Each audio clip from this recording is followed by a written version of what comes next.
સ્થાનિક સ્વરાજ્યની ચૂંટણી બાબતની પ્રેસ કોન્ફરન્સમાં આપ સર્વેનું સ્વાગત છે. આપ જાણો છો એમ આગામી 26 એપ્રિલે સ્થાનિક સ્વરાજ્યની ચૂંટણી યોજાવા જઈ રહી છે.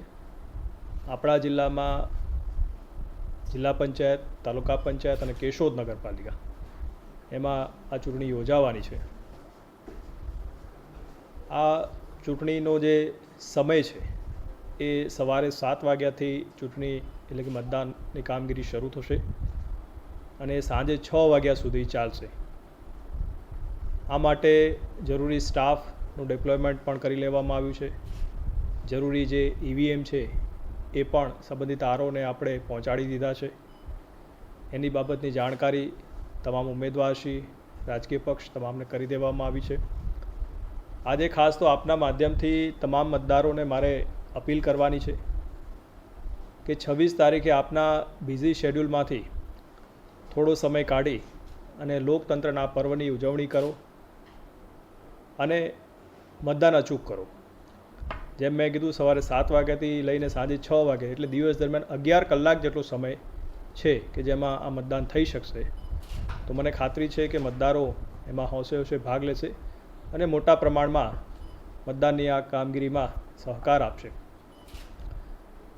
મતદાનના દિવસે અમુક તકેદારી રાખવા માટે પણ મારી ખાસ મતદારોને એક વિનંતી છે. એક કે આપ જ્યારે મતદાન કરવા જાઓ ત્યારે આપની પાસે ચૂંટણી પંચ દ્વારા આપવામાં આવેલું ચૂંટણી કાર્ડ હશે, એ ઓરિજિનલ આપ લેતા જશો.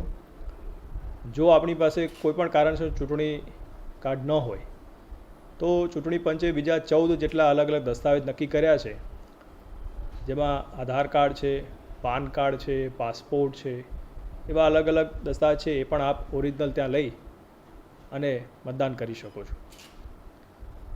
મતદાનના દિવસે બીજી ખાસ વિનંતી એ છે કે આપ આપના મોબાઈલ, કેમેરા વગેરે લઈને ન જશો, કારણ કે મતદાન મથકમાં એની સાથેનો પ્રવેશ જે છે નિષેધ હોય છે, એમાં એની સાથે પ્રવેશ કરવા દેવામાં આવતો નથી. આપ આપનું જે નામ છે મતદાર યાદીમાં અચૂક જોઈ લેશો. એના માટે અમારી હેલ્પલાઇન છે 1950 પર આપ સંપર્ક કરી શકો. સાથે સાથે સ્ટેટ ઇલેક્શન કમિશનની વેબસાઇટ છે, એના પર પણ આપ સંપર્ક કરી શકો છો. હવે ખાસ તો એ દિવસે જ્યારે મતદારો મતદાન કરવા જશે ત્યારે અમુક ખાસ મતદાન મથકની અંદર કઈક પ્રકારની કાળજી રાખવી એની વિશે આપના માધ્યમથી મારે લોકો સુધી માહિતી પહોંચાડવી છે. નગરપાલિકાની જે ચૂંટણી હોય છે એમાં એક વોર્ડમાંથી 4 ઉમેદવારો ચૂંટાતા હોય છે. એટલે કે એક મતદારે વધુ 4 ઉમેદવારોને એને મત આપવાનો હોય છે. એટલે મતદાર જ્યારે એના મતકુટીરમાં જાય એટલે આ પ્રકારનું બીયું હોય અને એ બીયુમાં જે મતદારોનું નામ, સિમ્બોલ ને બધું હશે. એટલે એમાં વધુ 4 ઉમેદવારની સામે એ બટન વાદળી કલરનું દબાવી શકે અને પછી અચૂક આ રજિસ્ટરનું બટન એને દબાવવું પડે, તો જ એનો મત જે છે એ રજિસ્ટર થાય. કોઈ મતદાર માન લો કે કોઈ અહીંયા બટન દબાવી દે ઉમેદવારની સામે, 2 ઉમેદવાર, 3 ઉમેદવાર કે 4 ઉમેદવાર, અને રજિસ્ટરનું બટન ન દબાવે તો એનો જે મત છે એ રજિસ્ટર થતો નથી. એટલે નગરપાલિકાના મતદારોએ આ બાબતમાં વિશેષ કાળજી રાખવા માટેની મારી ખાસ વિનંતી છે.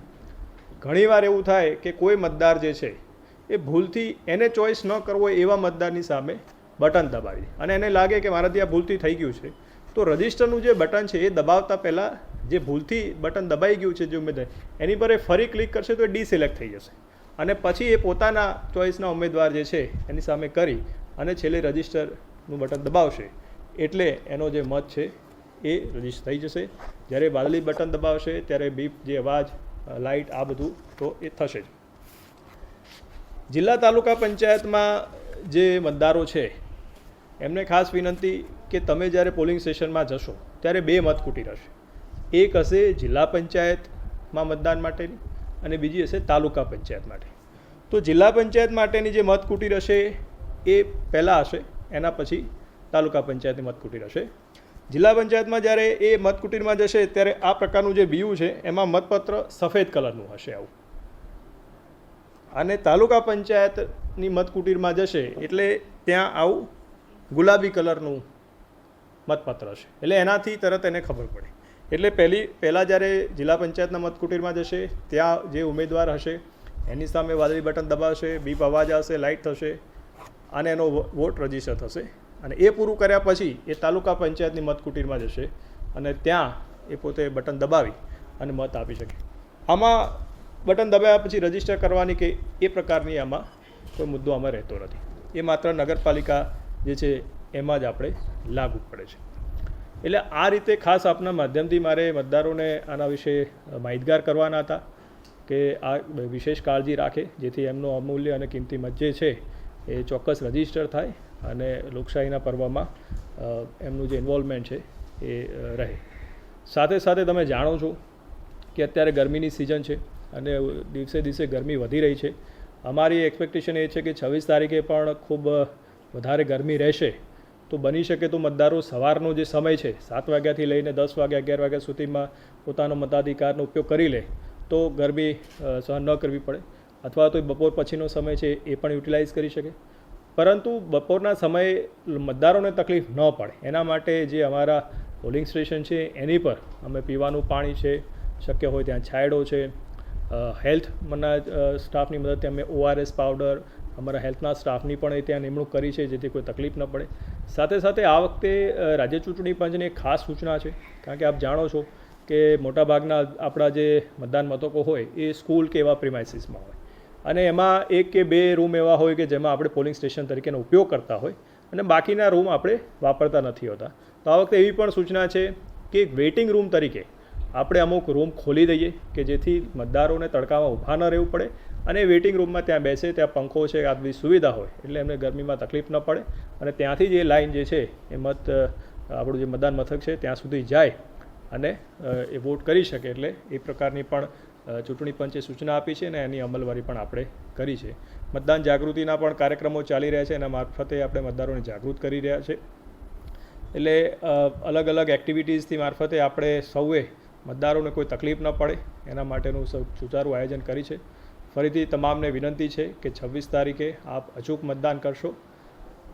ઉપરાંત 26 તારીખનું જે મતદાન પૂરું થાય એના પછી આપણે 28 તારીખે એટલે મતગણતરીની પ્રક્રિયા શરૂ કરશું. મતગણતરી માટે આપણે 10 જેટલા સેન્ટર નક્કી કર્યા છે અને એ દિવસે મતગણતરી જે છે એ સવારે 9 વાગ્યાથી શરૂ થશે અને જેમ જેમ મતગણતરીનો રાઉન્ડ આગળ વધશે એ પ્રમાણેનું જે રિઝલ્ટ આવશે એ પણ આપ મીડિયાના મિત્રો સાથે અમે શેર કરીશું અને આપના મારફતે લોકો સુધી વસ્તુ શેર થશે.